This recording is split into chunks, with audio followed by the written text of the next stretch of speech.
Styles மற்றும் talk developers வழங்கும் வா தமிழா வா. இணைந்து வழங்குவோர் மாட்ரா எலக்ட்ரிக் சூப்பர் ஆட்டோ.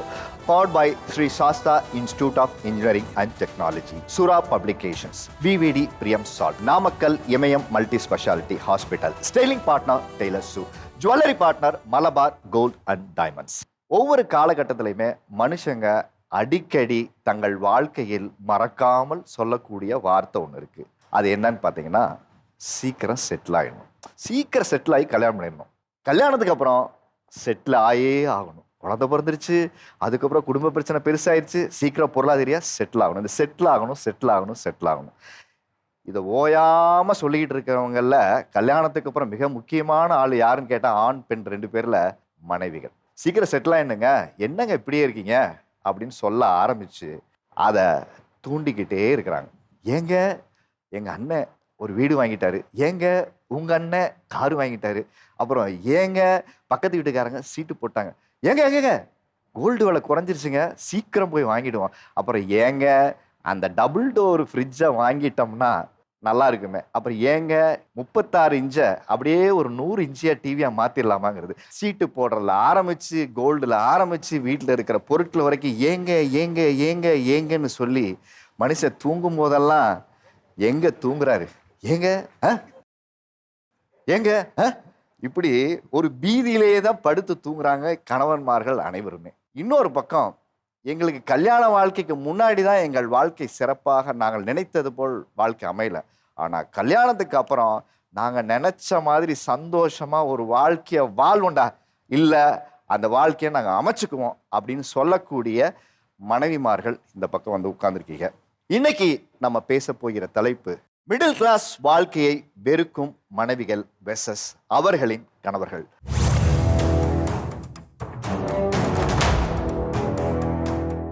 எல்லாரும் மிடில் கிளாஸ் லைஃப் வேணான்னு இந்த பக்கம் வந்து உட்கார்ந்துருக்கீங்கன்னா, உங்களுடைய எந்த மாதிரியான வாழ்க்கை எதிர்பார்ப்பு இருக்கு, எப்படிப்பட்ட ஒரு வாழ்க்கை வாழணும்னு ஆசைப்படுறீங்க? சார், ஏசி வாங்கணும்னு கேட்டேன் சார். அதுக்கு அவர் என்ன தெரியுவாங்க சார் பதில் சொன்னாரு? ஏசி வாங்குறது யானையை கட்டி தீனி போடுறதுன்னாரு. ஏன் அப்படின்னா, யானை காசு கொடுத்து வாங்கிடலாமா, அதுக்கு பில்லு கட்டுறது ரொம்ப கஷ்டம். இப்போ அவரோட ஃப்ரெண்ட்ஸ் எல்லாருமே கார் வச்சுருக்காங்க சார். ஆனால் கார் வாங்குங்க அப்படின்னு சொன்னால் நிறுத்த ஸ்பேஸ் கூட இருக்குது. ஆனால் அதுவுமே வந்து கார் வாங்கி நம்ம எங்கே ஓட்ட போகிறோம்? ஏசி இப்போ எல்லாரோட மிடில் கிளாஸ்லேயும் இருக்குது. அதுக்கு கூட அவர் வந்து கணக்கு பார்த்து தான் செய்வார் சார். வருஷத்துல 2 டைம் எங்கேயாவது தங்கி ஒரு டூரை சுற்றி பார்க்குற மாதிரி, ஹோட்டலில் 2 நாள் தங்கி அப்படியே ரிலாக்ஸ் அந்த பால்கனியில் உட்காந்து 2 பேரும் டீ குடிச்சிட்டு பேசிட்டு, அந்த மாதிரி வருஷத்துக்கு 2 டைம் மட்டும் போதும். அது உங்களுக்காக தான், அவருக்காக. ஆமா ஆமா, நீ வந்து வேலையில வந்து அவ்வளோ ஸ்ட்ரெஸ் ஆகி மண்டையா முடி கொட்டி 35 வயசுல வந்து இப்படி இருக்கிற நீயே. சார், ஆஃபீஸ் முடிஞ்சு ஈவினிங் வீட்டுக்கு வந்து வாங்க உங்ககிட்ட ஒரு 5 நிமிஷம் பேசணும்னு சொல்லிட்டாங்கன்னாவே அன்னைக்கு முடிஞ்சுது சார் நம்மளோட இது. அன்னைக்கு என்னமோ நம்ம மண்டையை கழுவ போறாங்க, நமக்கு ஏதோ மொய் வைக்க போறாங்க அப்படின்னு தான் சார் உட்காரணும். கழுவுன மண்டையில பாதி முடியே காணமே. அப்படிதான் சார், கழுவி தான் சார், பாதி தான் சார் இருக்குது. இதை காப்பாற்றி வைக்கிறதுக்கு நான் பெரும்பாடு பட்டுட்டு இருக்கேன் சார். நான் கேட்கறதே வந்து ஒரு 5 நிமிஷம் ஆஃபீஸ் போயிட்டு வந்ததுக்கப்புறம், ஏயா வா உங்ககிட்ட ஒரு 5 நிமிஷம் பேசணும், என்ன சொல்லு அப்படின்னு. இப்படி நீ கேட்கும் போதே எனக்கு சொல்றதுக்கு எதுவுமே தோணலையே. சரி வா வா வா ரிலாக்ஸ் ஆகு அப்படின்னு தட்டி கொடுத்து, ஏயா ஒரு வீடு முன்னாடி போர்ட்டிகோ எடுக்கிற மாதிரி மட்டும் வாங்கிக்கலாம், ஒரு பாத்ரூம் வந்து ஒரு 2 பாத்ரூம் இருக்கிற மாதிரி வாங்கிக்கலாம், அந்த முன்னாடி அந்த கார்டன்லாம் வச்ச மாதிரி வாங்கிக்கலாம். எனக்காக வேண்டாம், உனக்காக தான். நீ வீட்டுக்கு வந்தீங்கன்னா ஜாலியாக ஒரு ரிலாக்ஸாக வந்து அந்த கார்டனில் டேபிள் போட்டு நான் உனக்கு டீ இஞ்சி போட்டெல்லாம் வச்சு தரேன், உனக்கு இஞ்சி போட்டு வச்சு கொடுத்தா பிடிக்கும், அந்த மாதிரியெல்லாம் தான் நான் கேட்குறேன், வேற எதுவும் பெருசாலாம் கேட்கல சார். மேரேஜ் ஆகி 10 இயர்ஸ் ஆச்சுங்க சார். ஒரு 5 இயர்ஸ்க்கு முன்னாடி வீடு வாங்கினோம், கார் வாங்கினோம். அப்போ வந்து திருப்தியாக சொன்னாங்க, ஓகே செட்டில் ஆகிட்டோம் அப்படின்னு சொல்லிட்டு. அவங்களே இப்போ வந்து சொல்கிறாங்க, இந்த வீடு சின்னதாக இருக்குது, இந்த கார் சின்னதாக இருக்குது, இன்னும் ஒரு 5 சென்ட்டில் ஒரு வீடு வாங்கணும், இன்னொரு கார் பெரிய காராக வாங்கணும் அப்படின்னு சொல்லி இப்போ அவங்களே சொல்கிறாங்க. 5 வருஷத்துக்கு முன்னாடி இருந்த மனப்பான்மை இப்போ வந்து அப்படியே மாறி இருக்கு. நீ அப்போ 20,000 ரூபா சம்பளம் வாங்கிட்டு இருந்தேன், இப்போ 50,000 ரூபா சம்பளம் வாங்குறேன். நான் தனியாக கடை வச்சிருக்கேன், நான் கூட ஹெல்ப் பண்ணுறேன், வா கட்டலாம், கட்டி பிள்ளைக்கு ஒரு செட்டில்மெண்ட் பண்ணலாம். 20,000 போயிடுச்சு. 20,000 சம்பளம் வாங்கினா உனக்கு 25 லட்சம் ரூபாய்க்கு வீடு வாங்கணும்னு ஆசைப்பட்டோம். இப்போ 50,000 ரூபாய் சம்பளம் வாங்குறீல, அது என்ன பண்ண போற?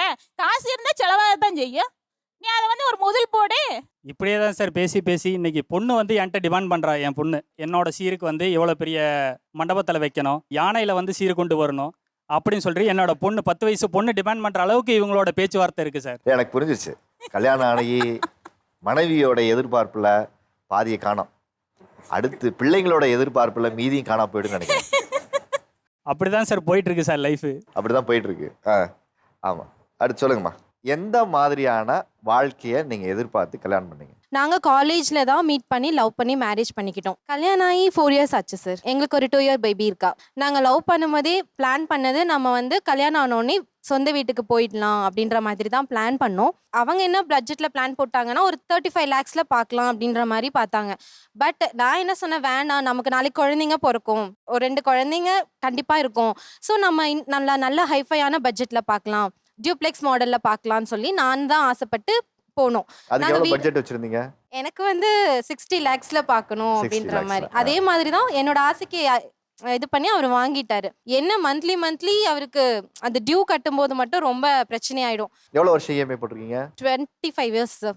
எவ்வளவு இஎம்ஐ போகுது மாசம்? எங்களுக்கு 40 lakhs போகுது சார் இஎம்ஐ மட்டும். மாசம் 40 lakhs போகுது. சாரி 40,000 போகுது சார்.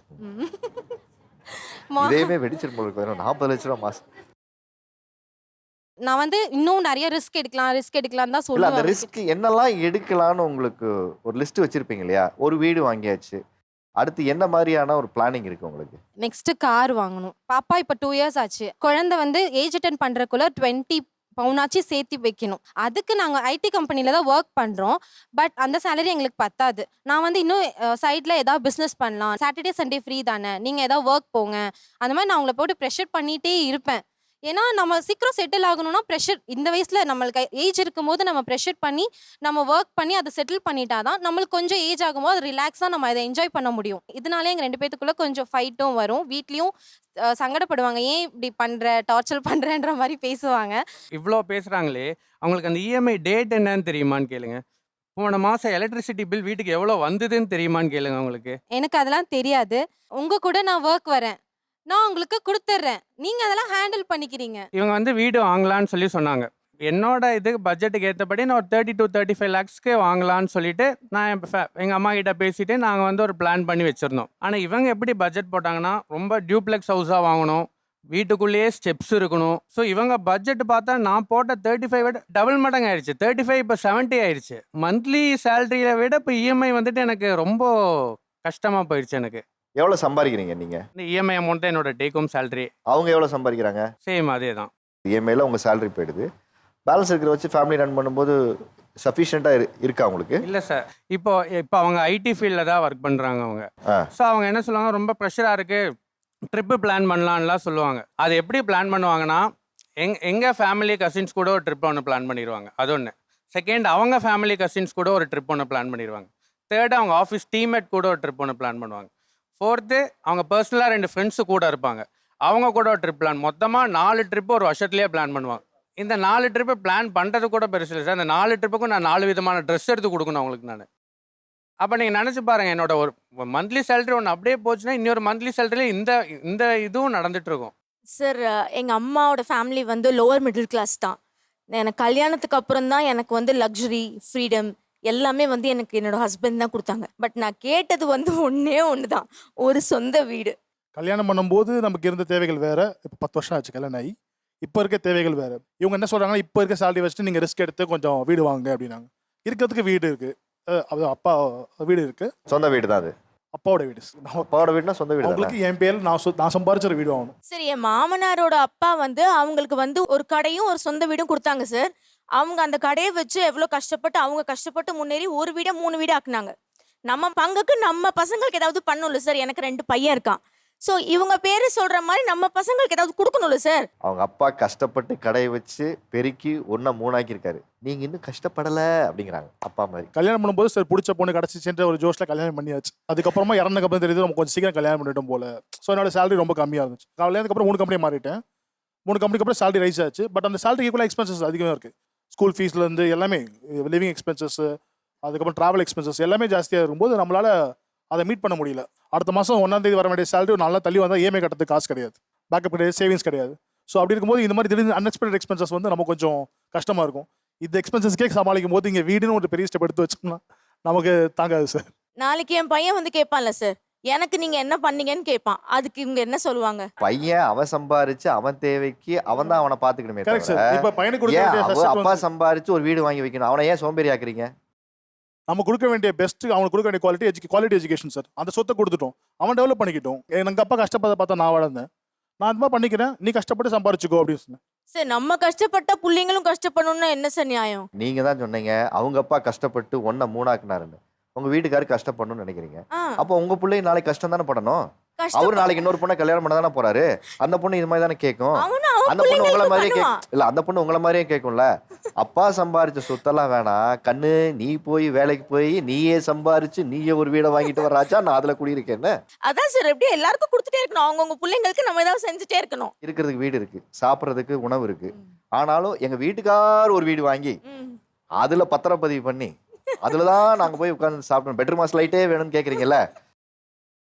அவங்க பிள்ளைகளை அது சோம்பேறிங்களாக்கும்ல. 10 வீடை நீங்க வாங்கி வச்சிருக்கீங்கன்னா நான் ஏன் சம்பாதிக்கணும், அப்பா தான் வீடு வாங்கி வச்சிருக்காரு, அப்பா தான் வந்து எல்லாமே சம்பாரிச்சு வச்சிருக்காரு அப்படிங்கிற ஒரு சோம்பேறித்தனத்தை உருவாக்காதா?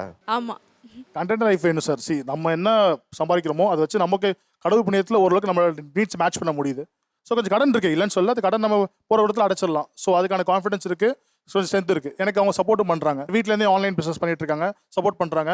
சார் நல்லா தான் போயிட்டு இருக்கு. கொஞ்சம் கண்டென்ட் லைஃப் வாழ்வோமே அப்படின்றத என்னோட பெர்ஸ்பெக்டிவ், வேறு எதுவும் இல்லை சார். சார் எனக்கு என்ன ஆசைனா, நான் வந்து அப்பா வீட்டில் இருக்கும்போது கவர்மெண்ட் ஸ்கூலில் தான் படித்தேன். அப்பா லோயர் மிடில் தான், அப்பா கவர்மெண்ட் ஜாப், ஆனால் பிளம்பர்.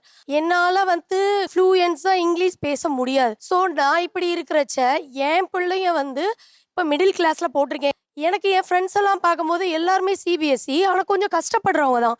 அவங்க எல்லாருமே சிபிஎஸ்சியில் படிக்கும்போது நம்ம வந்து இந்த நாளைக்கு டாக்டரோ ஏதோ ஆகணும் என் பொண்ணுங்க ஆசைப்பட்டா, பையன் ஆசைப்பட்டா, அந்த மாதிரி நம்ம இது பண்ண முடியாதோ அப்படின்றது எனக்கு இன்னும் கொஞ்சம் கஷ்டமாவே இருக்கு. என்னோட ஃப்ரெண்ட்ஸ்லாம் சொல்லும்போது என் பொண்ணு இப்படி பண்றா. போட்டாங்க, நம்ம ஸ்டேட் போர்டில் அது மட்டும் ஸ்டேட் போர்ட் சார். பிரச்சனை ஸ்டார்ட் ஆகிறதே இந்த கம்பேரிசன்னால தான் சார். அவன் அப்படி இருக்கிறான், இவன் இங்கே இருக்கிறா, யூகே போயாச்சு, யூஎஸ் போயாச்சு, நம்ம இப்படியே இருக்கிறோமே, புஷ் பண்ணு, இன்னும் கொஞ்சம் உன்னால் முடியும் அப்படின்னு சொல்லி பண்ணுறாங்க.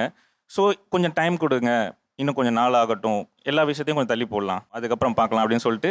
எனக்கு என்னன்னா சிங்கிள் இன்கம்ல உங்களுக்கே கொஞ்சம் யோசிச்சு பாருங்க. சென்னையில் சொன்ன எந்தெந்த விஷயங்கள்லாம் நீங்கள் தள்ளி போட்டிருக்கீங்க? பசங்களை ஃபர்ஸ்ட் சிபிஎஸ்சி ஸ்டார்ட் பண்ணணும் அப்படின்னு சொல்லி அவங்க கோரிக்கை வச்சாங்க. ஆனால் என்னால் அப்போ பண்ண முடியல. இடம் வாங்கலாம் இல்லை வீடு வாங்கலாம்னு சொன்னாங்க. பட் அதுக்கு சோர்ஸ் வேணும்ல. ஏன்னா எஜுகேஷன் லோனே கட்டாமல் விட்டுட்டோம் நாங்கள். அதனால என்னால் எந்த லோனுமே என்னால் போக முடியாது. அது அவங்களுக்கு தெரியும். ஸோ நான் என்ன எதிர்பார்க்குறேன்னா, இப்போ நார்மலாக சென்னையில் ஒரு இன்கம் வச்சு 2 பசங்களையும் வச்சு இழுத்துட்டு போகிறது ரொம்பவே டஃப். எங்கள் அப்பாவெல்லாம் பார்க்கும்போது ரொம்பவே இப்படிலாம் 3 பசங்களை எப்படி படிக்க வச்சு இப்படி நல்லா செட்டில் ஆக வச்சாரு அப்படின்ற மாதிரிலாம் ரொம்பவே இதாக இருக்குது. பட் என்னால் முடியல. அவங்க வந்து கேக் பேக்கிங் பண்ணுவாங்க, டெய்லரிங் இது பண்ணுவாங்க. நான் எல்லாமே நீ பண்ணு, உன்னால் முடியும், நீயும் எஃபர்ட் போடு, 2 பேரும் சேர்ந்து சம்பாதிக்கலாம். ஏன்னா சென்னையில் வந்து ஒரு இன்கமில் சத்தியமாக முடியல. நான் முடியலன்னு ஃப்ராங்காக சொல்லிட்டேன். இவருக்கு நிறைய பிரெயின்ல நல்லா தான் சார் இருக்கு. அவர் எப்படி ஆயிடுறாருன்னா, நம்மளால முடியாது போல 30,000லேயே உட்காந்துருந்தாரு. இது வந்து கம்ஃபர்ட்டா இருக்கு, நம்மளுக்கு ஜாப்ல ஒன்றும் இல்லை, செக்யூரிட்டி இருக்கு அப்படின்னு. நான் சொன்னேன், இப்படி இல்லை, நீ கிடையாது, உன்னால முடியும்னு சொல்லி வேற கம்பெனி மாறி 2-3 கம்பெனி மாறி இப்போ வந்து கிட்டத்தட்ட 1 lakh வாங்குறாரு. அடுத்த ஸ்டெப் வைக்க முடியல. ஒரு ஸ்டெப் முன்னாடி வச்சா 2 ஸ்டெப் பின்னாடி இழுக்குது. அவங்களோட நகை வந்து ஒரு 30 சவரன் இருந்தது. இது வந்து போன வாரம் தான் அவங்ககிட்ட நான் சொன்னேன் இந்த விஷயத்தையே. 5 வருஷம் கழிச்சு சொல்லியிருக்கிறேன். பிளம்பர் அவங்க அப்பா வந்துட்டு. ஸோ அந்த 30 சவரன் வந்து போட்டாங்க. என்னால் எதுவுமே முடியல. எனக்கு ஹெல்ப்புக்குன்னு ஆளே கிடையாது, வீட்டு சைடு சப்போர்ட் இல்லை, அந்த நகை மட்டும்தான் இருந்தது. ஃபஸ்ட்டு வந்து ஒரு சின்னதாக ஒரு வாஷிங் மிஷின் வாங்கினாலுமே ஒரு சவரன் எடுத்துகிட்டு போய் வைக்கிறது, சரி அப்புறமா நம்ம திருப்பிக்கலாம் அப்படின்னு சொல்லி வச்சு, அதை நீ கெட்டினியா, இன்ட்ரெஸ்ட் கெட்டினியான்னு கேட்பா. பட் என்னால் அதை கட்ட முடியாது, முங்கிடுச்சு. ஒரு 3 சவரன் போச்சு, அப்புறம் ஒரு 7 சவரன் போச்சு, 10 ஆயிடுச்சு, திருப்பி ஒரு 20 சவரன் 5. சார் என்ன தெரியுமா, அவர் சொல்ற வரைக்கும், அந்த அந்த நாள் வர்ற வரைக்கும் இவர் வச்சிருக்காரு, நம்பிக்கையா இருந்த இவர் இன்ட்ரெஸ்ட் தான் பே பண்றாரு. ஆனா அது அப்படியே தான் இருக்கு. சரி ஓகே வச்சிருக்காரு. ஆனா அந்த ரிசிப்ட் கொஞ்ச நாளா காணோம். அது என் மைண்ட்ல ஓடிட்டே தான் இருக்கு. இப்போதான் 2 நாளுக்கு முன்னாடி கேட்டேன், இந்த மாதிரி என்ன ஆச்சு, ரிசிப்டும் வீட்டுல இல்லையே, அப்ப என்ன ஆச்சு அப்படின்னு கேட்கும் போதுதான் சொல்றாரு, இந்த மாதிரி அவரால் சொல்ல முடியல. என்கிட்டயே அழுதாரு சார். நான் அழுதே பார்த்தது கிடையாது. சரி ஓகே, நான் 2 நாள் அழுதேன். அதுக்கப்புறம் சரி ஓகே அது வாங்கிக்கலாம், நம்மள நல்லா பார்த்துக்கிறாருல, என் அப்பா மாதிரியே நல்லா பார்த்துக்கிட்டாரு சார், ஈக்குவலா. ஏன்னா எங்கள் வீட்டில் பெட்டு கிடையாது, கட்டில் மட்டும்தான் இருக்கும், பெட்டு கிடையாது. இது மாதிரிலாம் எனக்கு வசதியாலாம் இருந்தது இல்லை, தரையில தான் தூங்குவோம். அப்போ இவர் ஒரு படி மேலே தான் நம்மளை நல்லா பார்த்துக்கிறாரு. ஸோ நகை தானே வாங்கிக்கலாம் அப்படி. எதை எப்படி வெளிக்காட்டுவது என்பது ஒன்று பெண்களுக்கு கோபமாக இருக்கும், இல்லைன்னா அடுத்து அழுகையாக தான் இருக்கும். இது 2மே 2 எக்ஸ்ட்ரீமாக தான் வெடித்து வெளியில் வரும். ஆனால் ஆண்களுக்கு இது 2ல் கோபம் அதிகமாக வந்துடும். அதெல்லாம் தெரியும், நிப்பாட்டு, இதில் சும்மா சும்மா இதை பேசியிருக்கேன் எனக்கு தெரியாதா இப்படின்னு எல்லாமே ஒரு கோவத்தின் வெளிப்பாடாக தான் இருக்கும். ஆனால் அழுகை என்பது எங்கோ ஒரு இடத்துல அழுதுட்டா நம்ம தோற்றுருவோமோங்கிற ஒரு பயம் ஒவ்வொரு ஆணுக்குள்ளேயுமே இருக்கும். ஏன்னா ஆண் அப்படி தான் சொல்லியே வளர்த்துருப்பாங்க.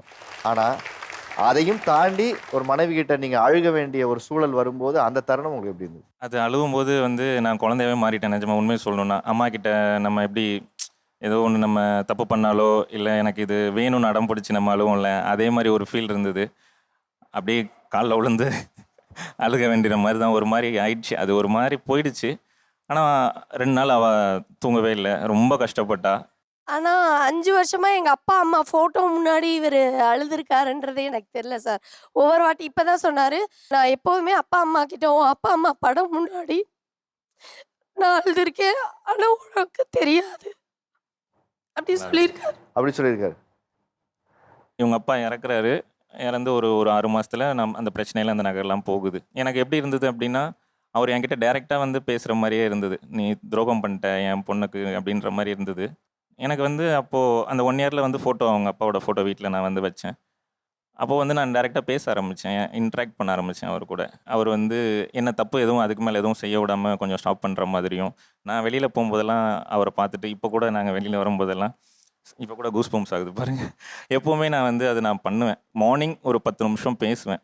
தப்பு பண்ணிட்டேன், எனக்கு கொஞ்சம் டைம் கொடுங்க, இன்னும் ஒரு 1 வருஷம் 2 வருஷம் நான் ப்ராமிஸ் பண்ணியிருக்கிறேன். என்ன சொல்லுன்னு தெரியல, ஆனால் நான் கண்டிப்பாக திருப்பி கொடுத்துருவேன் சார்.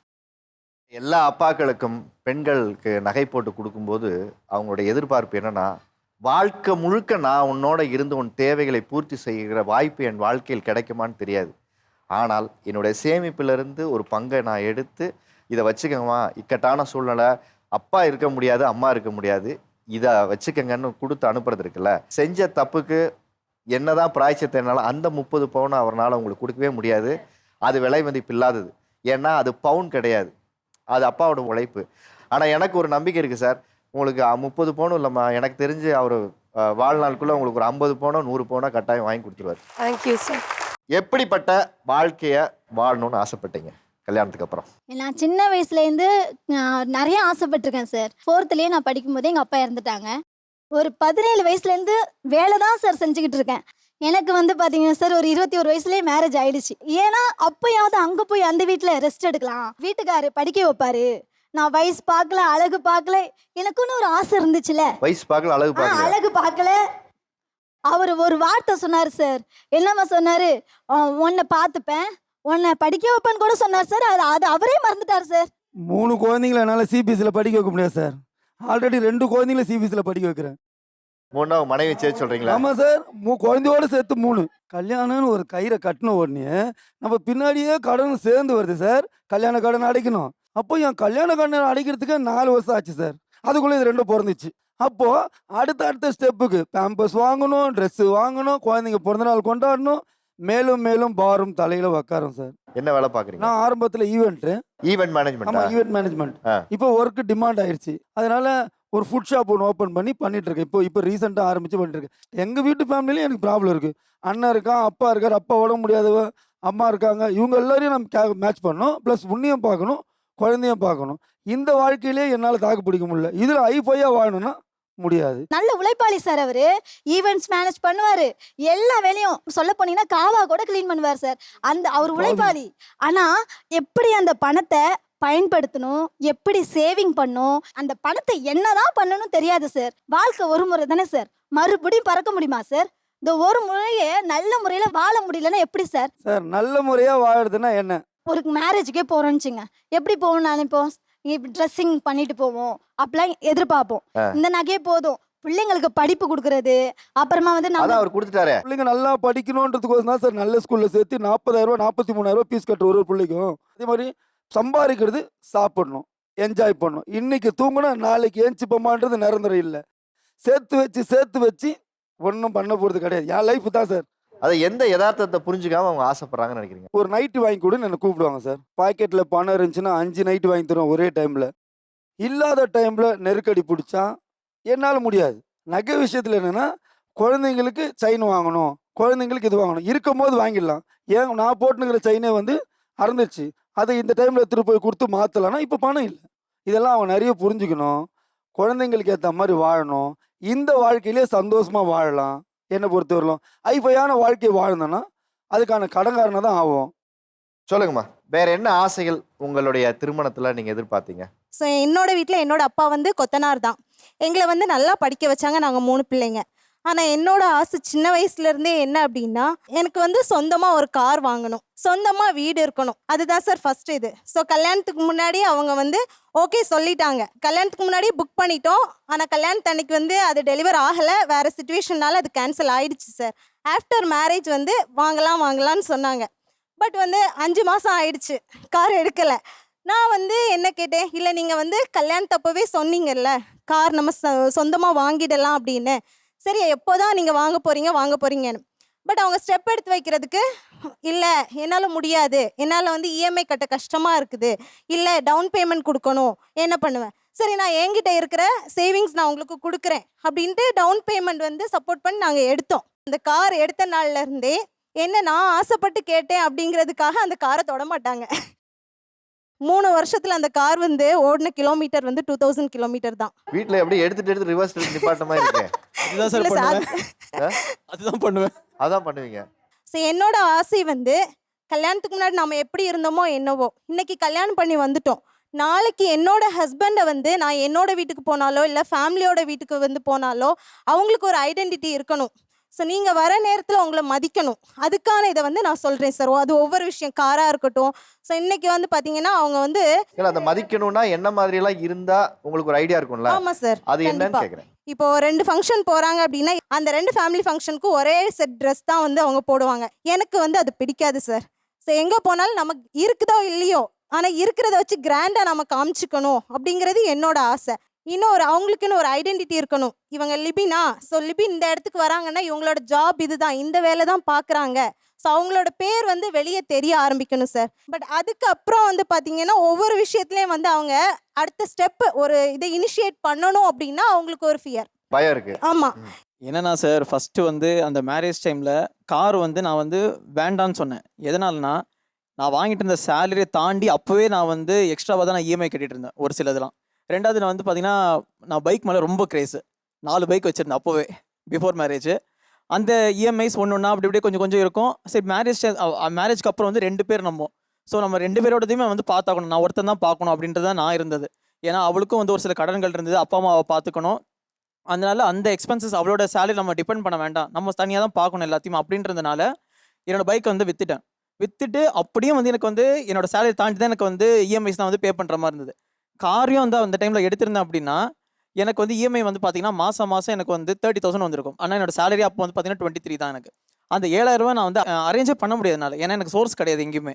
இன்னொன்று எனக்கு யார்ட்டையுமே போய் கேட்டு வாங்குறது எனக்கு பிடிக்காது. எனக்கு நான் அப்பா அம்மாட்ட கூட நான் கேட்டு வாங்க மாட்டேன், எதுவாக இருந்தாலும் என்கிட்ட இருக்குதா அவ்வளோதான். அதனால தான் வேண்டாம்னு சொன்னேன். அப்படியும் வந்து கார் வந்தால் தான் கல்யாணம் நடக்கும்னு என்ன மிரட்டினாங்க. ஒரு விஷயம் வந்து என்னோட வீட்டில் வில்லிங் இல்லாமல் இந்த மேரேஜ் நடந்துச்சு சார். நான் வந்து எல்லாத்தையுமே சொல்லிட்டேன், என் ஹஸ்பண்ட் வந்து இந்த மாதிரி என்னோட பேரில் புக் பண்ண போகிறாங்களாம் அப்படின்னு. ஸோ அப்படின்னு சொல்கிறப்ப அது நடக்கலை அப்படின்னு சொல்கிறப்ப எல்லாரும் முன்னாடியும் எனக்கு அசிங்கமோ இல்லையோ, அவங்க வந்து பார்க்குறவங்க இல்லை கேட்குறவங்க வந்து என் ஹஸ்பண்ட் அசிங்கமாக நினச்சிடக்கூடாது. என்ன நடந்தது சார் அந்த டைமில், எனக்கு வந்து அப்படி நான் வந்து ஒர்க் பண்ணி பார்த்தேன். சரி ஓகே, இந்த கார் எடுத்தால் நமக்கு வந்து இஎம்ஐ வந்து இது கட்ட முடியும், எப்படியே நான் மேனேஜ் பண்ணிக்கலாம் ஏதாவது ஒரு சோர்ஸ் மூலியமா அப்படின்றதுல பிளான் பண்ணேன். அந்த நேரம் பார்த்து எனக்கு வந்து வீட்லேயும் வந்து கொஞ்சம் கேஷ் வந்து கேட்டாங்கன்றனால நான் இன்னொரு லோன் எடுக்க வேண்டியதாக போயிடுச்சு. வீட்டில் கேஷ் கேட்டதுனால எனக்கு இன்னும் ஆமாம், அதுக்கு நான் வந்து ஒரு சின்ன லோன் தான் 50,000 தான். ஆனால் அதுவே எனக்கு வந்து சிபிலில் பெருசாக எனக்கு வந்து காட்டி எனக்கு வந்து லோன் எலிஜிபிலிட்டி இல்லைன்ற மாதிரி ஆயிடுச்சு. அப்படியும் வந்து திரும்ப போராடி எடுத்து வந்து அவங்க வந்து சரி சார் நான் பண்ணித்தரேன், ஆனால் இன்ட்ரெஸ்ட் ரேட் உங்களுக்கு வந்து 11% அப்படின்ட்டாங்க. அப்படி 11% வச்சுட்டா அதை நான் காரை வாங்குறது ஒரு லேண்டை வாங்கிட்டு போயிடலாமே அப்படின்ட்டு நான் வந்து புக் மட்டும் தான் பண்ணேன். சரி கல்யாணத்துக்கு வந்து கார் மட்டும் வந்துட்டு போயிடட்டும், கார் நமக்கு வேண்டாம், கல்யாணம் முடிச்சோட காரை திரும்ப கொடுத்துடலாம் அப்படின்னு சொல்லிட்டு பிளான் பண்ணால் கடைசி அவங்களும் வந்து இல்லை சார் டிஸ்பிளே எங்களால் பண்ண முடியாது அப்படின்ட்டாங்க, போயிடுச்சு. ட்ரையல் பாக்ஸ் பண்ணி தான் கொண்டாந்து கொடுத்துருப்பாங்க. இல்லை சார், புக் பண்ணிவிட்டு நாங்கள் என்ன சொல்லிட்டோம்னா, நான் சைன்லாம் பண்ணிட்டேன், எல்லாமே புக் பண்ணியாச்சு, எனக்கு கார் இந்த டைமில் வேணும், நான் டவுன் பேமெண்ட் இது பண்ணுறேன் அப்படின்னு சொல்லிட்டேன் எல்லாத்தையுமே. அவங்களும் ஓகேன்னு சொல்லிட்டாங்க. அதுக்கப்புறம் அவங்க வந்து நான் சொல்லிட்டேன் எனக்கு வந்து மேரேஜுக்கு எனக்கு கன்ஃபார்மாக எனக்கு வேணும், ஏன்னா டிலே ஆகும் அப்படின்னு சொல்லிட்டாங்க. நான் இந்த பாயிண்ட்டை பிடிச்சி வச்சுக்கிட்டு நீங்கள் டிலே பண்ணுங்க பிரச்சனை இல்லை, ஏதோ ஒரு கார் எனக்கு டிஸ்பிளே ஆகணும் எனக்கு அன்றைக்கி, அதுக்கப்புறம் நீங்கள் எனக்கு என்னோட காரை கொடுத்துருங்க அப்படின்னு சொல்லிட்டு நான் வந்து அவங்ககிட்ட டிமாண்ட் பண்ண அவங்க ஓகேன்னு சொல்லிட்டாங்க. லாஸ்ட் மினிட்ல கவுத்து விட்டாங்க, அதில் வந்து மாட்டிக்கிட்டேன் நான். அதுக்கப்புறம் வந்து மேரேஜுக்கு அப்புறம் வந்து திரும்பவும் கேட்டாங்க. நான் வந்து அப்போ வந்து ஸ்ட்ரிக்டாக சொல்லிட்டேன், மேரேஜ் நடந்திருக்கே கார் இல்லாம. அதுவே பெரிய விஷயம் தான் சார் அன்னைக்கு. சார் அது மட்டும் இல்லை சார். இப்போ அவங்க வந்து இந்த விஷயம் சொன்னாங்க, ஓகே. ஸோ அவங்களால முடியாது அப்படின்னு சொன்னதுக்கு அப்புறமும் நான் எடுக்க வச்சேன் சார். எடுக்க வச்சு அதுக்கப்புறம் வந்து இஎம்ஐ வந்து கட்டினாங்க. 2 பேரும் ஷேர் பண்ணி தான் கட்டினோம். ஆனால் அன்னைக்கு அவங்க முடியாது அப்படின்னு இருந்திருந்தாங்கன்னா கண்டிப்பாக அந்த கார் எடுத்திருக்க முடியாது. அதே மாதிரி தான் சார் நிறைய விஷயங்கள். ஸோ ஒரு லேண்ட் வாங்குறதா கார் இருக்கட்டும். எவ்வளோக்கு வாங்குனீங்கம்மா? 7 lakhs வந்துச்சு சார். இப்போ எவ்வளோக்கு போகும் கொடுத்தா? சார் அந்த கார் வந்து சேல் பண்ணது வந்து பார்த்தீங்கன்னா இப்போ 3,50,000க்கு இப்போ தான் சார் சேல் பண்ணோம். கார் வந்து 7 லட்சத்துக்கு வாங்கி இப்போ 3,15,000 ரூபாயோ ஆமாம் சார். 50,000 ரூபாய்க்கு. 3,50,000 ரூபாய்க்கு அந்த காரை வித்திருக்கீங்க இல்லையா? ஆமாம் சார். நஷ்டம் யாருக்கு? நான் சேல் பண்ண வேணான்னு தான் சார் சார் சொன்னேன். இப்போ அது சேல் பண்ணிட்டு அதுக்கு பதிலா வந்து இன்னொரு கார் இப்போ எடுத்திருக்கிறாங்க. அதை விட பெரிய காரா எடுத்திருக்கிறாங்க சார். அவங்க வண்டி வாங்கினதே தப்புன்னு ஒரு சொன்னீங்க. அந்த நேரத்தில் உங்களுக்கு வருமானம் இல்லை, சிபில் ஸ்கோர் இல்லைன்னு சொன்னீங்க. அதுக்கு மேலே பெரிய காராக செலவு பண்ணி வாங்க வேண்டிய நிர்பந்தம் என்ன? அவங்க ப்ரெக்னெண்ட்டாக இருக்காங்க சார் ஒய்ஃபு. ஸோ அதனால வந்து நான் எங்கேயுமே எங்கேயாவது ட்ராவல் பண்ணோம், எங்கேயா ஹாஸ்பிட்டல் இமீடியட்டாக கூட்டு போனோம் அப்படின்னா வீட்டில் யாருமே கிடையாது. நான் மட்டும் தான் கூட்டு போகணும். ஆஃப்டர் 3 years ப்ரெக்னென்ட் ஆயிருக்கா. நான் ரொம்ப ரொம்ப காஷியஸாக தான் இருக்கணும். அவள் இல்லைனாலும் நான் இருந்தாகணும் அதில். அதனால வந்து அந்த பாரத்தை வந்து நான் எடுத்துக்கிட்டேன். வேற வழி இல்லை, நான் இப்போ இந்த டைமில் நான் பண்ணி தான் ஆகணும் அப்படின்றது. எனக்கு அது வந்து எப்படி பார்த்தா லாஸ் தான் ஆக போகுது. நான் இப்போ கடனாலே தான் இருக்கேன். ஆனால் அது வந்து எனக்கு இப்போ அவளோட ஒரு சுச்சுவேஷனுக்கு யூஸ் ஆகிட்டு இருக்கேன்ற மட்டும்தான் நான் அதை எடுத்தேன். 3 வருஷம் கழிச்சு நீ வீட்டில் ஒரு வாரிசு வரப்போகுதுன்னொடனே சம்பளத்தை பார்க்கல, எவ்வளோ வந்து நம்ம கடனாளி ஆகுங்கிறத பார்க்கல. அப்படிங்கும்போது அந்த இடம்தான் ஆண்களை நீங்கள் புரிந்து கொள்ள வேண்டிய இடமா இருக்குன்னு. இங்கே அநேகம் பேர் எப்படிப்பட்ட வாழ்க்கை வேணும், எப்படிப்பட்ட கல்யாணத்துக்கு முன்னாடி ஆசையாக வாழ்க்கை எப்படி இருக்கணும்னு கேட்கும்போது எல்லாரும் அவங்கவுங்க ஒரு கருத்துக்களை சொன்னாங்க. மனைவிகளுடைய ஆசைகள் என்ன மாதிரி உங்களுக்கு மன அழுத்தத்தையும் நெருக்கடியும் கொடுக்குது? நான் வந்து இப்போ டெய்லராக இருக்கேங்க. திருப்பூரில் வந்து டெய்லராக ஒர்க் பண்ணிகிட்டு இருக்கிறேன். எங்களுக்கு கல்யாணம் ஆகி பார்த்தீங்கன்னா இந்த நாளையோட 8 வருஷம் ஆகுதுங்க. இந்த 8 வருஷத்தில் வந்து அவங்க லவ் மேரேஜ் தான். அவங்க வீட்டை எடுத்துகிட்டு தான் வந்து கல்யாணம் முடிச்சிட்டாங்க. அவங்களுக்கு தேவை கேட்கறதுக்கு முன்னாடியே நான் எல்லாமே பண்ணியிருக்கிறேன், இப்போவும் பண்ணிக்கிட்டு இருக்கிறேன்.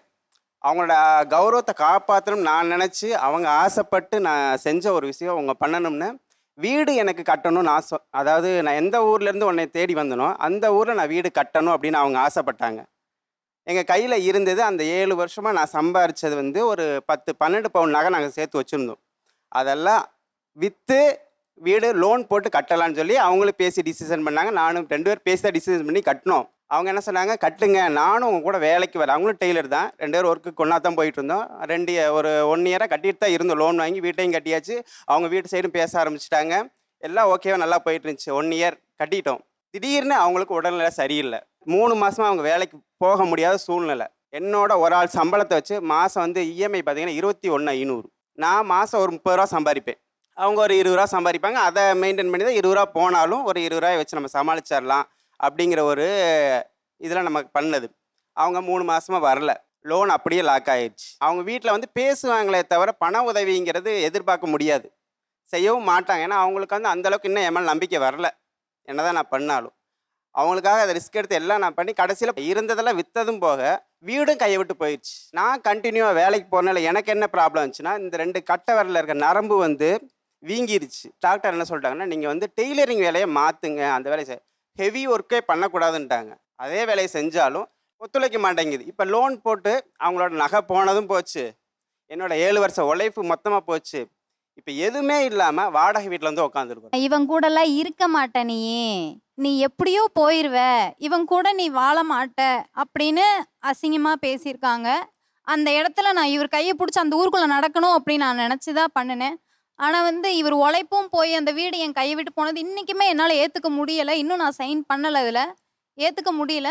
ஆனால் அந்த 12 பவுன் நகை நீ மட்டும்தான் வேலைக்கு போய் சம்பாரிச்ச, நான் கூட வரல. அப்போ லோன் போட்டதுக்கு அப்புறம் தான் நான் வேலைக்கு வந்தேன் கூட. ஆனால் அந்த 12 பவுன் நகை நீங்கள் மட்டும்தான் வேலைக்கு போய் சம்பாரிச்சிங்க, நான் இல்லைன்னு சொல்லலை. இப்போ ஏன் நகை எடுக்கணும்னு சொன்னாலும் சரி, வீட்டை பற்றி பேசினாலும் சரி வேண்டான்னு சொல்கிறீங்க. உங்கள் மேலே எனக்கு நம்பிக்கை இருக்குது, ஆனால் நீங்கள் வேண்டான்னு சொல்கிறீங்க. எனக்கு அது தேவை, என் பிள்ளைக்கு அது தேவை. எங்கள் அப்பா அம்மா என்னை கைவிட்ட மாதிரி நாளைக்கு என் பிள்ளை வந்து லவ் பண்ணி போனால் நான் விட மாட்டேன். என் பிள்ளைக்கு ஏதாவது வேணும், கண்டிப்பாக என் பிள்ளைக்கு வீடு வேணும். அந்த 7 வருஷத்தில் நாங்கள் வந்து பார்த்தீங்கன்னா ஒரு ரவுண்டுக்குள்ளே வாழ்ந்தோம். மளிகை ஜாமான்ங்கன்னா 500 ரூபாய்க்கு வாங்குவாங்க, அந்த வீக்கு ஃபுல்லாக ஓட்டுற மாதிரி. அதில் 400 ரூபாய்க்கு ஜாமான்ட்டு 100 ரூபா பாலுக்குன்னு வச்சுக்கோங்க. அப்படி தான் அவங்க அந்தளவுக்கு சிக்கன் பண்ணுவாங்க. வெளியில் ஹோட்டலில் சாப்பிட போல அந்தளவுக்கு சிக்கன் பண்ணி எல்லாம் பண்ணிட்டேன். இப்போ வீடு மொத்தமாக போச்சு. மறுபடியும் நீ அதே டாப்பிக்கில் வந்து மறுபடியும் நம்ம வாழக்கூடிய வாழ்க்கையை நீ ஏன் ஸ்பாயில் பண்ண பார்க்குற? கொஞ்ச நாளாக நம்ம என்ஜாய் பண்ணவே இல்லை. கல்யாணம் முடிச்சு அப்போ நம்ம குழந்தைக்கு என்ன பண்ணுறது? கல்யாணம் முடிச்சு நெக்ஸ்ட் மந்த்தே பாப்பா கன்ஃபார்ம் ஆயிட்டாங்க.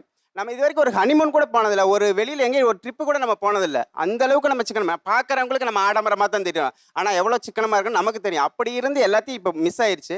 மறுபடியும் நீ அந்த வட்டத்துக்குள்ளே போய் மாட்டணும்னு நினைக்கிற. கல்யாணம் எவ்வளோ வருஷம் ஆச்சு உங்களுக்கு? 8 வருஷம். 8 வருஷத்துல ஹனிமூனுக்கு கூட போனதில்ல, வெளில சந்தோஷமா ஒரு இடத்துக்கு போனதில்ல. ஆனா நீங்க ஒரு லட்சியம் வச்சிருக்கிறீங்க, கரெக்ட்டுங்களா? ஒரு வீடு என்னால வாங்கி அதை விட்டு வெளியே வர முடியல. இல்லைல்லம்மா, அது கரெக்ட். அதாவது உங்களை அசிங்கப்படுத்துற இடத்துல நாம நின்று வாழ்ந்து காட்டணுங்கிற வைராக்கியம் எனக்கு தெரிஞ்சு எல்லா குடும்பத்திலும் எல்லா பெண்கள் ஆண்களுக்கு எல்லாருக்குமே இது இருக்கு. ஆனா அதை செய்யறதுக்கான திட்டமும் வழிமுறைகளும் சரியா இல்லாம வெறும் ஒரு எமோஷனல் டிஷ்ஷனா மட்டும் அதை வச்சிருக்கும் போது நீங்க வெட்டுற குழிங்கிறது வந்து உங்களுக்கான பாதுகாப்பா இருக்கணுமே தவிர நீங்க அதுல போய் விழுந்துக்கிறதா எப்படி இருக்க முடியும்? இப்ப நானும் வேலைக்கு போகாம சும்மா இல்லைங்க சார், வீட்ல சும்மா இல்ல. சரி, நான் அதை சொல்லல வரல. அவர் என்ன சொல்றாரு, ஒரு வீடு வாங்கணும்னா அட்லீஸ்ட் ஒரு ஏதாவது ஒரு சீட்டாவது போடலாமே. நம்ம அந்த அளவுக்கு யோசிக்கலைன்னா ஒரு சீட்டாவது போடலாம். ஒரு நகை ஒண்ணுமே இல்ல, பாப்பாக்கு 6 வயசு ஆச்சு, ஏதாவது ஒன்னாச்சும் பண்ணலாம். எது சொன்னாலும் வேண்டாம், எது சொன்னாலும் வேண்டாம்னா இப்படியே இருந்துடலாமா? இல்ல இந்த இல்ல, நீங்க வாழ்க்கையே ஒரு விஷயம் போதுமா? அவர் நல்லா கவனிச்சிங்களா? நான் லவ் மேரேஜ் பண்ணேன். நான் விரும்பி கட்டிக்கிட்ட ஒரு பொண்ணுகிட்ட இருந்து எனக்கு லவ்வே கிடைக்கல, அதை என்ஜாய் பண்ணவே முடியல. ஆனா பணம் பின்னாடி நான் ஓடிக்கிட்டு இருக்கேன் மிஷின் மாதிரி. மிஷின்ல தச்சு தான் கையே எனக்கு ஒத்துழைக்கல, டாக்டர் அதை வந்து அளவா செய்யுங்கன்னு சொல்ற அளவுக்கு இல்ல ஒரு என்னாலதான் நிலைமை உங்களுக்கு கை வந்திருக்கிறேன். எப்படி ஆச்சு அப்படிங்கறது எனக்கே நல்லா தெரியும். நான் தான் 4 மணிக்கு எந்திரிச்சு வேலைக்கு போங்க, காலையில இன்னும் 6 கொஞ்சம் மணிக்கு காசு வரும் அப்படின்னு சொல்லி நான் தான் தாட்டி விடுவேன். கம்பெனி டைம் பார்த்தீங்கன்னா காலையில் 9 மணிக்கு தான் ஷிஃப்ட். ஆனால் நான் காலையில் 5:30க்கு எந்திரிச்சு கம்பெனிக்கு போயிடுவேன். மதியம் 12:30க்கு சாப்பாடு டயத்துக்கு வீட்டுக்கு வருவேன். மறுபடியும் சாயந்தரம் 5:30க்கு டீ டயத்துக்கு வருவேன். அப்புறம் மறுபடியும் போனேன்னா 8:30க்கு வருவேன். தீபாவளி சமையல்லாம் பார்த்தீங்கன்னா வாரம் 12,000 ரூபாய்க்கு தைச்சே எடுத்துடுவேன். ஆனால் இப்போ பார்த்தீங்கன்னா வாரம் 4,000 ரூபாய்க்கு தைக்கிறதே எனக்கு ரொம்ப சிரமம் மாதிரி. ஏன்னா கை வலிக்க ஆரம்பிச்சிருது, ஷோல்டர் 2 அப்படி இழுத்து பிடிக்குது. நமக்கே தெரியுது நம்ம ரொம்ப ரிஸ்க் எடுத்தோம்னா வேற எங்கேயாவது போய் இப்போ குடிக்கிற கஞ்சியும் குடிக்க முடியாமல் போயிருமோ அப்படிங்கிற ஒரு சூழ்நிலை நமக்கு தெரியுது. அது தெரிஞ்சுக்கிட்டே மறுபடியும் நான் எப்படி சார் ரிஸ்க் எடுக்க முடியும்? என்னால் பாதிக்கப்பட போகிறது யாரு? நீ தான். உன்னை நான் சந்தோஷமா வச்சிருக்கேனா இல்லையா? நான் அதாவது அடுத்தவங்க முன்னாடி நம்ம வாழ்ந்தே அப்படின்னா கோடி கோடியாக சம்பாரிச்சோம், காரு வீடு வாங்கி தான் சம்பாரிச்சு வாழ்ந்துக்கணும். நம்ம சந்தோஷமா இருக்கிறத பார்த்தா அது செத்துருவான். அழகா சொன்னார். சரிங்களா? வாழ்க்கையில ஒருத்தர் முன்னாடி வாழ்ந்து காட்டணும்னா காரு, பணம், நகை, நட்டு, சாரி, ஃப்ரிட்ஜு, டிவி இதெல்லாம் ஒன்று இருக்கு. ஆனா எனக்கு இதன் மேல எல்லாம் பெரிய காதலும் ஈர்ப்பும் இல்லை. நான் காதலித்த மனைவியோட நான் சந்தோஷமாக நான் செலவழிக்கிற தருணங்கள் தான் எனக்கு பெருசா இருக்கு. அவளை சந்தோஷமா வச்சிருக்கிறேன், 3 வேளை சாப்பாடு போடுறேங்கிறாரு. இது உங்களுக்கு பெருசா தெரியலையான்னு கேட்குறேன். எனக்கு அது ரொம்ப பெருசா தான் இருக்கு. பின்னாடி திரும்பி பார்க்கும்போது புள்ளைக்குன்னு ஒண்ணும் இல்லாம போயிருமேன்னு எனக்கு கஷ்டமா பிள்ளையோட இருக்கு. ஃபியூச்சரை நீயே முடிவு பண்ற. அவள் லைஃப் அவ வாழ்ந்து அவ ஜெயிச்சு வருவா. அவ மேல நம்பிக்கை இல்லையா உனக்கு? எனக்கு இதுக்கு ஒரு பதில் சொல்லுங்க. நீங்க ஒரு லவ் மேரேஜ் பண்ணியிருக்கீங்க. இப்போ உங்களுக்கு எக்ஸ்பிரஸ் பண்ணணும் அப்படின்னா பொருளாதாரத்தை தாண்டி உங்களுக்கு காதல் மேலவங்க இருக்கிறத நான் பார்க்குறேன். மேரேஜுக்கு முன்னாடி எப்போவுமே ஒரு ஸ்வீட் எபிசோடு ஒன்று இருக்கும். காதல் மனைவியிடம் நம்ம பேசுகிற விஷயங்கள் எல்லாமே ஒன்று இருக்கும். அதுக்கப்புறம் அந்த எபிசோடே காணாமல் போயிடுச்சுங்கிற அந்த ஏக்கமும் அந்த வழியும் உங்களுக்கு நிறைய இருக்காங்க. நாள் இருந்திருக்கு சார். இது ஊட்டி போகணும்னு ரொம்ப நாள் ஆசை. கொடைக்கானல் இந்த மாதிரி போகணும்னு நிறைய ஆசைப்பட்டிருக்கேன். நாங்கள் ஒரு ரெஸ்டாரண்ட் எடுத்து ஒரு வாரம் நல்லா தங்கி நாங்கள் 2 பேர் மட்டும் என்ஜாய் பண்ணணும் அப்படிங்கிற ஒரு ஃபீலிங் இருக்குது. எனக்கு வந்து பார்த்தீங்கன்னா கார் டிரைவிங் தெரியாது. ஆனால் கார் டிரைவ் நான் பழகி அவங்கள கூட்டிகிட்டு போகணும். இந்த மாதிரி அதை ஃப்யூச்சருங்கிறத தாண்டி இவங்களோட டைம் ஸ்பெண்ட் பண்ண நான் நிறைய ஆசைப்பட்றேன். அவங்க கூடவே இருக்கணும்னு அந்த அளவுக்கு ஒரு லவ் இருக்குது. ஆனால் அவங்க இந்த வீட்டுக்குள்ளே வந்தனா என்னாச்சுன்னா அது எல்லாமே எங்களுக்கு ஸ்பாயில் ஆயிடுச்சு. இப்போ நான் என்னோட மைண்ட் செட் எப்படின்னா போனது போச்சு, ஓகே இனிமேல் நம்ம லைஃப்பை மறுபடியும் நம்ம லவ் பண்ண மாதிரி ஆரம்பிப்போம். இந்த லவ் யூ வந்து அவள்கிட்ட நான் அந்தளவுக்கு பாஸ் பண்ணிகிட்டே இருப்பேன். அவள் சொல்ல மாட்டா, ஆனால் நான் அதை பாஸ் பண்ணுவேன். ஏன்னா எனக்கு அவளோட லவ் தேவைப்படுது. இப்போ கூட நான் சொல்லணும்னா சொல்லுவேன், ஆனால் அவள் சொல்ல மாட்டாத. நாங்கள் 2 பேரும் சந்தோஷமா இருக்கோம்னா இப்போ இந்த வீட்டை விட்டுட்டு வெளியில் வந்ததுக்கு அப்புறம் தான் இந்த ஒரு 6 மந்த்தாக தான் நம்ம சந்தோஷமா இருக்கிறேன். நான் வீடு போச்சுங்கிறது நகை போச்ச மறந்தாச்சு. இப்போ நம்ம புதுசாக மேரேஜ் பண்ணிக்க புதுசாக நம்ம வாழ்க்கையை ஆரம்பிக்கிறோம், சந்தோஷமா இருப்போம். அதுதான் சார் என்னோட கான்செப்ட். எனக்கு தெரிஞ்சு நிறைய மனைவிகள் இந்த இடத்துல உட்காந்து சொல்றது இந்த வார்த்தையை கேள்விப்பட்டிருக்கேன். என் ஹஸ்பண்ட் டைம் ஸ்பெண்ட் பண்ண மாட்டேங்கிறாரு, என் ஹஸ்பண்ட் நான் சொல்றது காது கொடுத்து கேட்க மாட்டேங்கிறாரு, என் ஹஸ்பண்ட் அன்பை வெளிப்படுத்த மாட்டேங்கிறாரு, கல்யாணத்துக்கு முன்னாடி இப்படி இருந்த மாதிரி இல்லை.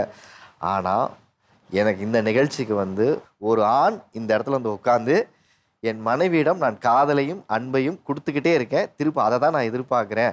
ஆனால் எனக்கு அந்த பக்கம் இருந்து பொருளாதார எதிர்பார்ப்பு மட்டுமே இருக்குது. எங்கூட உட்காந்து பேசணும், எங்கூட கொஞ்சம் நேரம் செலவழிக்கணும்.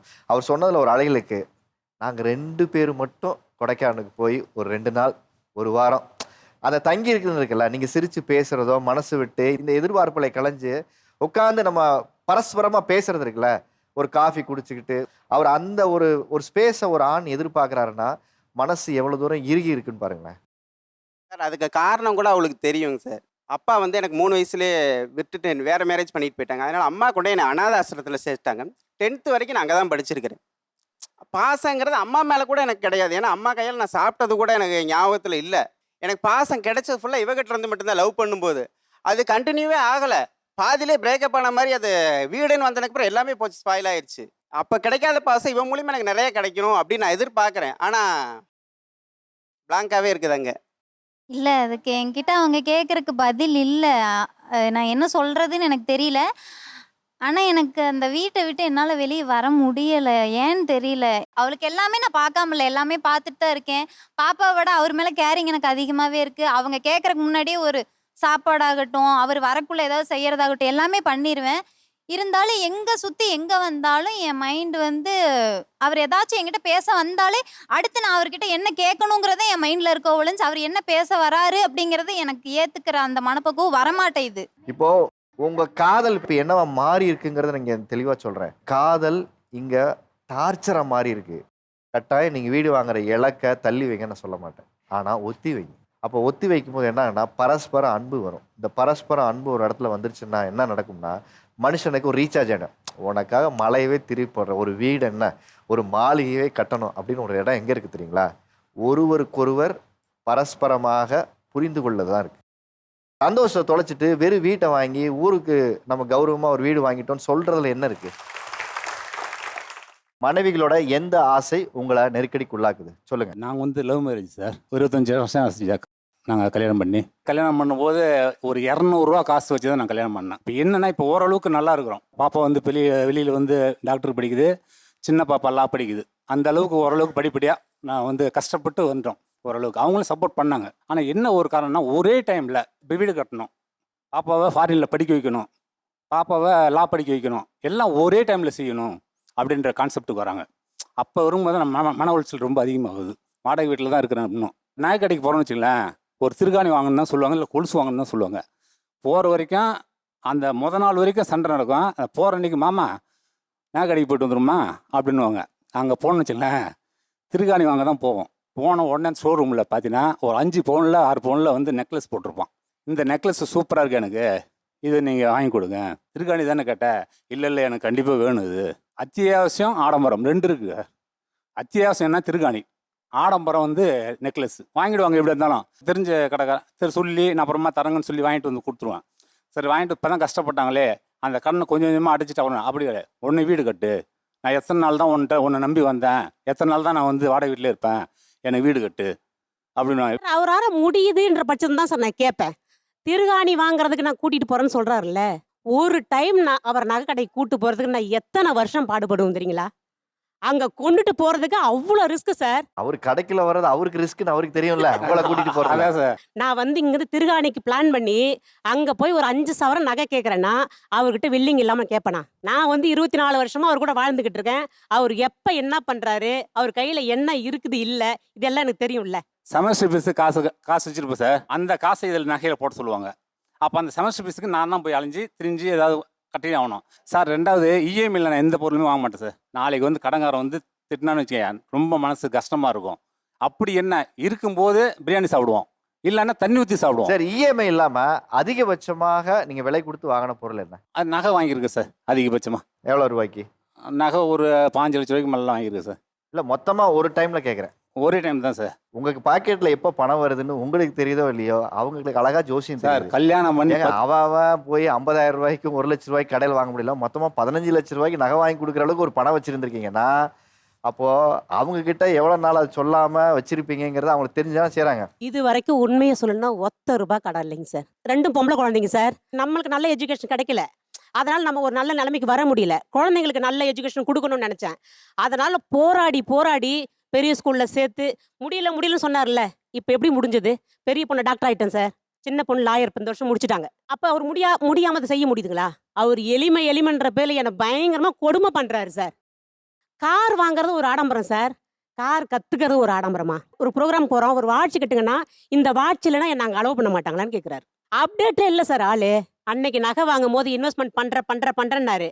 அன்னைக்கு என்ன சார் நகை விலை, இன்னைக்கு எவ்வளோ சார் ரேட்டு விற்கிது? நான் உனக்கு சேவிங்ஸ் தான் பண்ணி கொடுத்துருக்கேன்.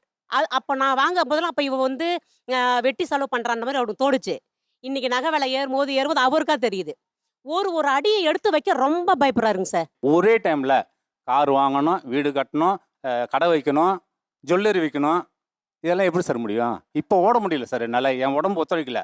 சுகர் இருக்குது, அட்டாக் வந்துருச்சு, மேற்கொண்டு பசங்களுக்கு கட்டி கொடுக்கணும், அதனுடைய வேலை இருக்குது. பாசிட்டிவாக யோசிக்கிற வேலையே கிடையாதுங்க சார்.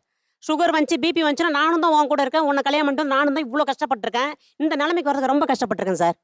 ஆனால் நான் நிம்மதியாக இருக்கேன், ஹாப்பியாக இருக்கேன், சந்தோஷமாக தானே இருக்கேன். நீ ஏன் அது மாதிரி இருக்க மாட்டேங்கிற? சம்பாதிக்கிறது நான் தானே. மிடில் கிளாஸ் வாழ்க்கையை ஏன் வெறுக்கிறீங்க? பெரிய ஹோட்டல் கடையில எங்க அப்பா அம்மாவை மெனு கார்டுல அந்த அமௌண்ட் பார்க்காம சாப்பிட வைக்கணும் அப்படிங்கிறதுக்காகவே அந்த மிடில் கிளாஸ் எனக்கு வேண்டாம். பேரண்ட்ஸே ஒரு பையன் மேலே இருக்கான், சின்ன பையன் கீழே இருக்கான், அடுத்த பொண்ணு நல்லா மேலே இருக்காங்க அப்படின்னா அந்த இடத்துல எங்களுக்கு மதிப்பு இல்லை சார். பெரிய பையன் பணக்காரனா இருக்கானா அவங்க வீட்டில் போய் ஸ்டே பண்ணுறாங்க. எங்கள் ஃபேமிலிக்குள்ளேயே கசின்ஸ் இப்போ மேரேஜ் ஆகி ஹஸ்பண்ட் இருக்காங்க, அவங்க கிட்ட பணம் இருக்குன்னா அந்த மாப்பிள்ளைக்கு கொடுக்குற மரியாதையும் இந்த மாப்பிள்ளைக்கு கொடுக்குற மரியாதையும் வித்தியாசம் இருக்கும். நம்ம ஹஸ்பண்டும் மிடில் கிளாஸ் லைஃப்ல இருக்கக்கூடாது. கல்யாணத்துக்கே போறோம்னு வச்சுக்கோங்க சார், நம்ம கையில என்ன இருக்கோ அதை தான் நம்ம பண்ண முடியும். அந்த இடத்துல வந்து அவங்க அவ்வளோ வச்சுட்டாங்கன்றதுக்காக நம்மளும் அதுக்கு கஷ்டப்பட்டு நம்ம என்ன பண்ண முடியுமோ அதெல்லாம் பண்ணாலுமே அந்த இடத்துல வந்து இவன்னா இவ்வளோதான் வச்சிருக்கா, அவன் அவ்வளோதான் வச்சிருக்கான்ற நம்மளை சுற்றி டாக் இருந்துட்டே இருக்கு. ஒரு மொய் வைக்கிறதுக்குள்ள மிடில் கிளாஸ்ல வந்து அந்த கஷ்டம் இருக்குது எல்லாத்துக்குமே. அவர் சொல்லுவார், நான் நல்ல ட்ரெஸ் போட்டது இல்லை, ஸ்கூல் ஒரு நல்ல சாப்பாடு இல்லை, தீபாவளி பொங்கல் கூட நான் அனுபவிச்சது இல்லை, பலகாரம் எனக்கு கிடைச்சது இல்லைன்னு இதெல்லாம் சொல்லி பசங்கள்ட்ட வளர்த்தாருங்க சார். அப்போ அந்த குழந்தைங்க பெருசான பிற நாம் அதுங்க கொடுக்குறோம்ல, அதில் கொஞ்சம் சேவ் பண்ணி வச்சு நம்ம டாடி நம்ம சந்தோஷப்படுத்தணும் அப்படின்னு ஒரு கேக் வாங்கி கொடுத்தா அதை சந்தோஷமாக அந்த மனுஷன் வெட்டுறதில்ல சார். கோவம் வருங்களா வராதுங்களா? நமக்கு கிடைக்காத ஒன்றை எத்தனை காலம் சார் இதே வாழ்க்கையை வாழ்ந்துட்டு நாங்கள் சாவறது? நான் சாகரக்குள்ள ஒரு கார் வாங்கணும் அப்படின்னு நான் எதுக்கு நினைக்கிறேன்னா, என் பிள்ளையோட கால் எடுத்து அந்த கார் கண்ணாடியில் வைக்கும் போது அது அம்மா காரு, நான் சொந்தமாக வைப்பேன் அப்படின்னு நினச்சி என் புள்ள அந்த காரில் கையை வச்சாலும் சரி, அந்த மிரரில் ஃபேஸ் பார்த்தாலும் சரி, என்னோட அம்மா காரு அப்படின்னு சொல்லி அந்த புள்ள வந்து அந்த மூஞ்சி பார்க்கணும்னு எனக்கு ஒரு ஆசை.